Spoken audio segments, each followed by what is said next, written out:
Notre force sera de ne pas être vue. Concentrez-vous sur votre cible. Et bonne chance. C'est l'une des principales missions des unités spéciales israéliennes. L'élimination de terroristes. C'était comme dans une guerre. Il y a des balles partout et puis des fois t'as pas de chance.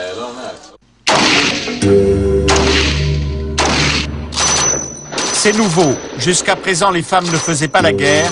Aujourd'hui, elles sont en première ligne. Vous avez déjà tiré sur quelqu'un? Non. Et si vous aviez à le faire? Je le ferai, je pense. Malgré l'opposition de leurs parents, de jeunes Français quittent une vie confortable pour rejoindre l'armée israélienne. S'il y a la discipline, en France, on n'inculque pas la discipline à l'âge de 18 ans. Ouvrez. Ouvrez ton mari. Autre type de mission pour les forces spéciales antiterroristes, la capture des membres des réseaux de kamikazes.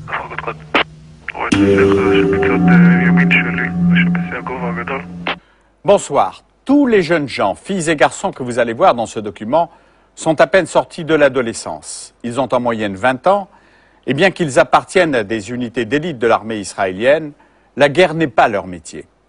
Ce sont tous des appelés qui effectuent leur service militaire dans des commandos chargés de la lutte antiterroriste. Nous les avons suivis pas à pas pour essayer de vous montrer ce que l'on n'a pas l'habitude de voir, des embuscades, une élimination, une fouille gigantesque, des arrestations.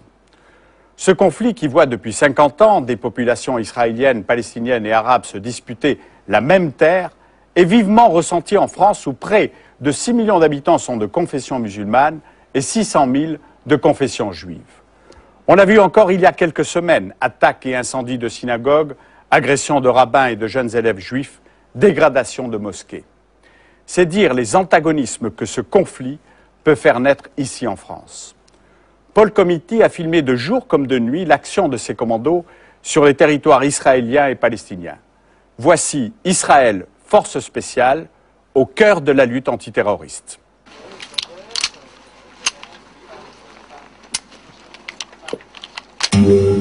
Ces jeunes Israéliens qui se préparent en temps réel à faire la guerre ont tous 20 ans. Ils appartiennent aux forces spéciales. Aucun d'entre eux n'est un professionnel, tous font leur service militaire. Ils viennent de recevoir leur mission, prendre d'assaut une villa israélienne où s'est retranché un Palestinien avec 2 otages. Igal, 20 ans, d'origine suisse. Encore 1 an avant de reprendre ses études de droit à Jérusalem, si la peur, ce fils d'avocat, ne le montre pas, il affiche une 60aine d'opérations à son actif. Quand tu fais ça presque toutes les nuits, et puis tu fais à peu près la même chose, alors tu t'habitues. Dernière consigne du major Nimrod, chef des commandos. Notre force sera de ne pas être vue, de ne pas éveiller la suspicion.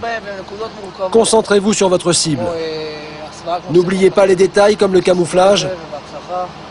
Et bonne chance. Igal, qui fait son boulot sans forcément l'aimer, a un rôle précis dans le groupe. C'est l'homme de tête et par conséquent, il prend ses précautions. Fusil verso, et puis j'ai 600 balles. Combien de balles? À peu près 600. Des grenades, de l'eau. 1h du matin. Départ du commando, mise en application du dernier briefing secret, neutraliser le preneur d'otages. Igal est parmi ces hommes. L'armée israélienne filme toutes ses opérations, surtout les plus délicates comme celle-ci, où l'affrontement est inévitable et où il y aura bien sûr des victimes. Un Palestinien s'est retranché dans une villa israélienne après avoir tué ses 2 occupants. Il y aura donc un combat dont l'issue apparaît inéluctable pour le preneur d'otages. La maison est encerclée. Chaque homme du commando reçoit ses ordres, son emplacement et ses axes de tir. Il faut éviter les bavures et s'assurer aussi, si possible, qu'il n'y a pas d'autres otages par rapport au premier renseignement.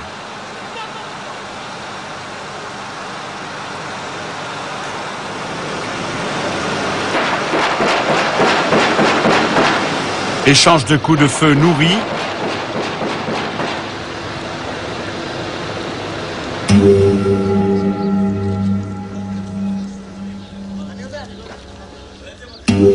Le lendemain, dans la maison dévastée, le corps du preneur d'otages. 4 heures plus tard, 7 heures du matin, le commando de la nuit est revenu à Beth Lid, le camp de base des commandos parachutistes. Les hommes vont enfin se coucher pour trouver un peu de repos dans leur chambre au confort sommaire.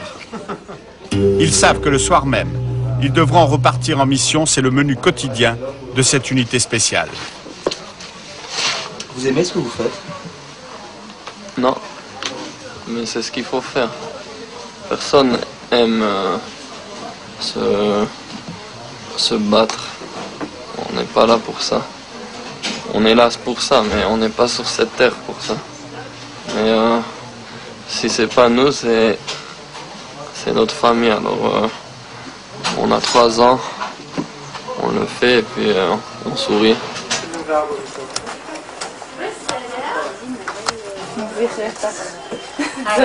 Bureau de la générale Ruth Yaron. Avant d'être nommée porte-parole de l'armée israélienne, cette femme patronne des écoles de guerre était au cœur des négociations de paix à Camp David aux États-Unis. Nous avons tous nos jeunes gens de 18 ans qui sont obligés d'arriver et de faire leur service à l'âge de 18 ans, les garçons pour 3 ans et les filles pour 2 ans. Ces jeunes-là savent exactement ce qu'ils font. Et ils sont convaincus que ce qu'ils font, leur tâche, en effet, est de défendre pas seulement leur pays, mais de défendre leur maison et de défendre leur famille. Et c'est pour ça que je crois que la plupart des jeunes soldats, bien que certains ont des problèmes et on s'en occupe, mais la plupart, vous trouvez vraiment une sorte de force, une force morale, pas seulement physique, mais une force morale qui les aide à accomplir leurs tâches. 14 heures.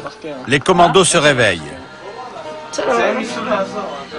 Igal est devenu un véritable oiseau de nuit. Les opérations, il est vrai, n'ont lieu jamais le jour.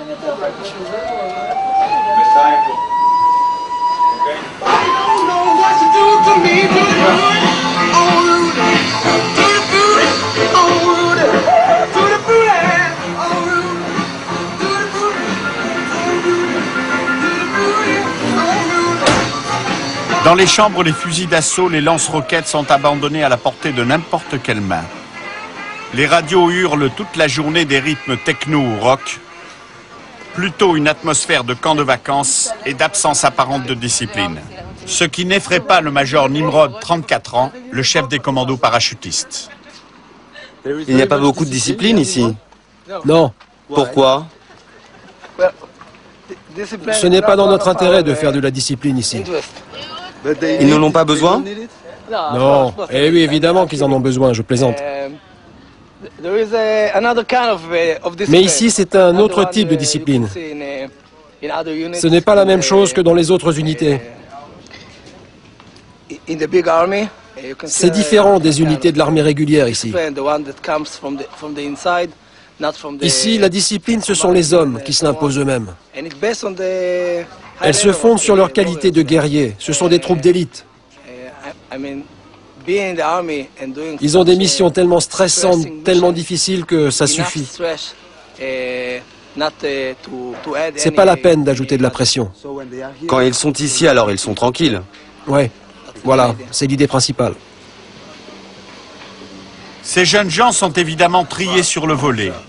Chaque année, 500 se portent candidats, 30 seulement sont retenus. Depuis que la deuxième intifada palestinienne a été déclenchée, on jette dans la guerre ces jeunes commandos à l'issue d'une seule année de formation au lieu de 2. Vous avez vos petites machines à toast aussi là? Ouais, des petits plaisirs.